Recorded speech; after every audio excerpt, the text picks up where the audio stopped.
Selamat pagi. Saya percaya hari ini ada semangat baru dalam kehidupan kita. Kenapa? Karena Tuhan yang telah memanggil kita memberikan energinya. Ada tugas yang harus kita kerjakan bersama saudara. Dia tetapkan saudara dan saya sebagai pemenang. Bahkan sabdanya berkata, kita adalah lebih dari pemenang. Sebab dia yang telah turun berperang ganti kita. Maut telah dikalahkan. Kemenangan itu ada pada kehidupan tiap orang percaya. Jangan mau ditipu saudara. Kita bukan orang-orang yang kalah terhadap dunia ini. Kalau saya berkata ada kata dunia, ini bukan dimaksudkan bumi ini, tetapi sebuah tatanan yang telah rusak oleh kejahatan manusia. Jadi dunia yang dimaksudkan adalah tatanan yang telah hancur. Manusia tidak lagi dapat mengasihi sesama dengan tulus. Ada udang di balik batu.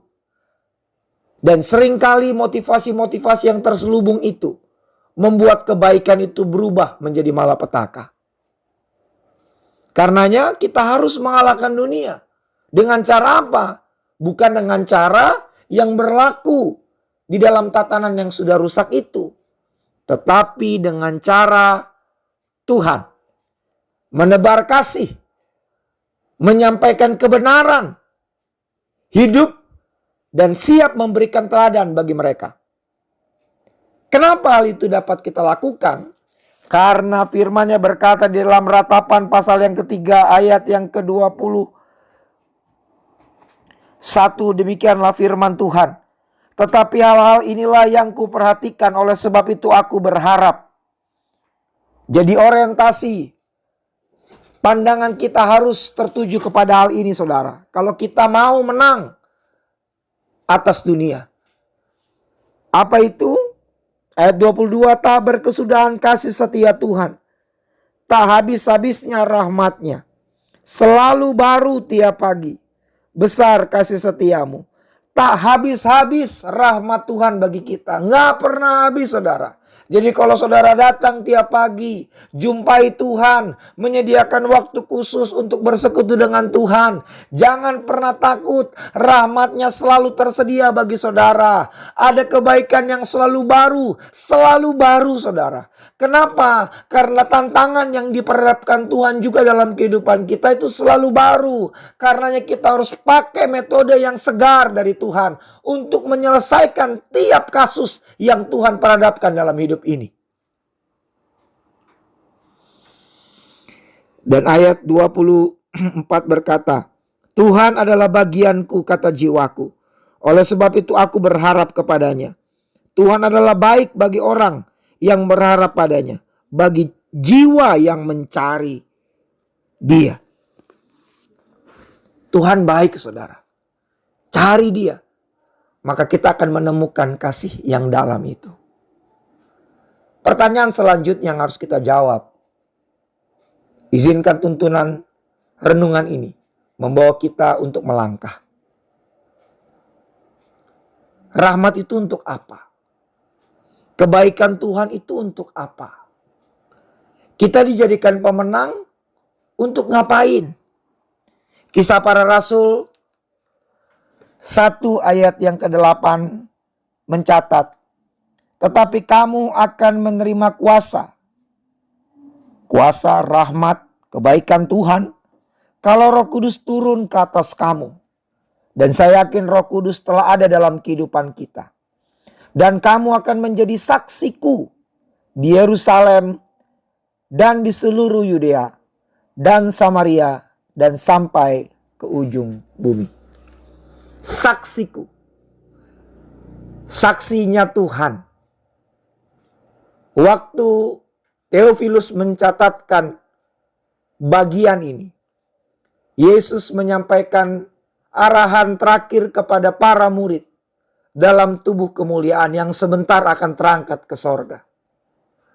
Sebelumnya Tuhan telah mengajar mereka bongkar bait suci ini, maka dalam 3 hari aku akan membangunnya kembali.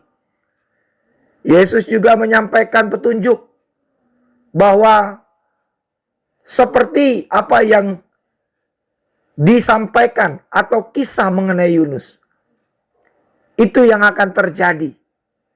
Anak manusia harus seperti itu. Dan apa yang diajarkan, dilakukan Tuhan. Apa yang diajarkan, dibuktikan Tuhan. Bahwa dia adalah pribadi yang berkuasa dan telah mengalahkan maut.